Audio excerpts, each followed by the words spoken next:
Markii uu bilowday dagaalka Azerbaijan iyo Armenia, khasaare weyna loo xambaarsiiyay ciidamada Armenia, 250 taangi laga gubay, qalabkeedii difaaca cirka ee fogaanta dhexe laga burburiyay, sawaariikhda Daras S-300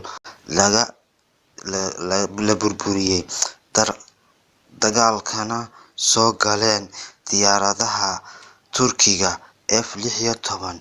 Dhammaan markay aragtay dowladda Armenia waxay ku hanjabtay inay isticmaali doonto sawaariikhdeeda balaastigga ah ee laga baaqdo ee noocooda loo yaqaan Daras Iskander. Dagaalkan Azerbaijan iyo Armenia wuxuu soo bilowday 1991 ilaa 1994, markaas xabad joojin lagu dhawaaqay gobolkii Nagorno-Karabakh. Wax xal ah lagama gaadhin waqtigaas, sidaasna u haysatay Armenia. 2 jeer ayay ku dagaalameen. 2016 mar bay ku dagaalameen gobolka, marna dagaal 2 cisho ah socday ku dhex maray labadooda waddan. Dagaalka hadda wuxuu ku bilowday dagaal goos-goos ah, khasaaro isgaarsiiyeen, labada dal iska gubeen taangiyo, diyaarado iyo helikobtaro iyo drones. Wasaaradda Difaaca Azerbaijan waxay soo saartay fiidiyowo dhowr ah oo ay ku muujinayso difaacyo ay duqeynayso oo Armenia leedahay.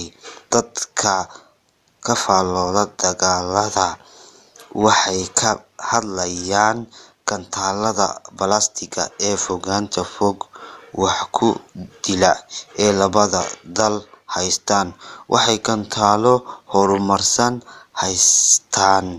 Gantaalada balaastigga ee dhowaan wax ku dila dhici karta inay ku isticmaasho dagaalkan. Haddii midkood isticmaalo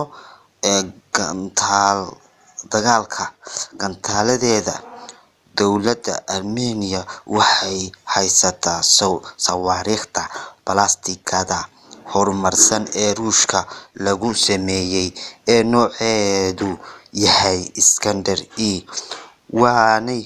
waxayna ku jirtaa Armenia dowladda labaad ee haysta gantaalada balaastigga Iskander E Ruushka kadib. Sawaariikhda balaastigga ee Iskander E ay haysato dowladda Armenia wuxuu gaadhi karaa 280,000 oo kiiloomitir. Wuxuu ka dhuuman karaa raadaarada iyo gantaalada sawaariikhda soo rida. Xawaarihiisu wuxuu ka dheereeyaa 7 jeer xawaaraha codka, waxaana iska leh sawaariikhda Iskander E astaamahaas aan soo sheegnay, waana hub wax gumaada. Sidoo kale dowladda Armenia waxay kaloo haysataa sawaariikh balaastig ah ee Scott iyo Toshka lagu magacaabo, ka dhaxashay Midowgii Sofiyeeti, laakiin waa kuwo shiishkoodu hooseeyo, fogaana wax ku dila bartilmaameed aan lagu xidhin. Dowladda Azerbaijan iyadu waxay haysataa sawaariikh balaastig ah Israa'iil lagu sameeyay, noocooduna yahay Daras Lura. Fogaanta wax ku dilayana waa 400 oo kiiloomitir, u dhigma sawaariikhda Iskander. Haddaba, hadday isticmaasho dowladda Armenia, sawaariikhdeeda way gaadhsiin kartaa meeshay doonto gudaha Azerbaijan, yacni way duqeyn kartaa, waayo dhulka ugu fog ee Azerbaijan waa 180 kiiloomitir. Kadib markay aragtay dowladda Armenia dagaalka laga adkaanayo oo ay aragtay diyaaradihii Turkiga F-16 oo dagaalka lagu dagaalamayo oo lagu caawiyay Azerbaijan, wasaaradda difaaca Armenia waxay ku hanjabtay in isticmaali doonto sawaariikhdeeda balaastigga Iskander-E ee laga baqdo.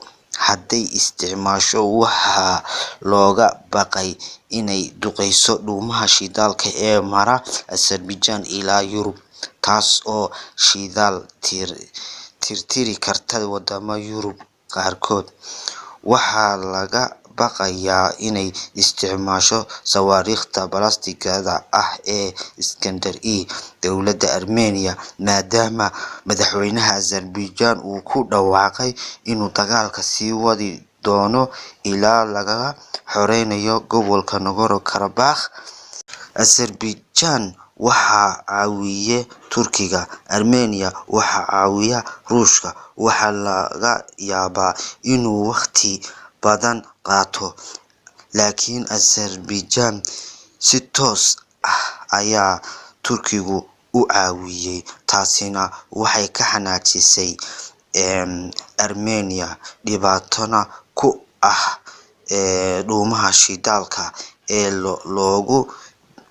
loo gudbiyo Yurub iyadoo laga baqayo xilligii qaboobaha gaastana aadka loogu baahnaa.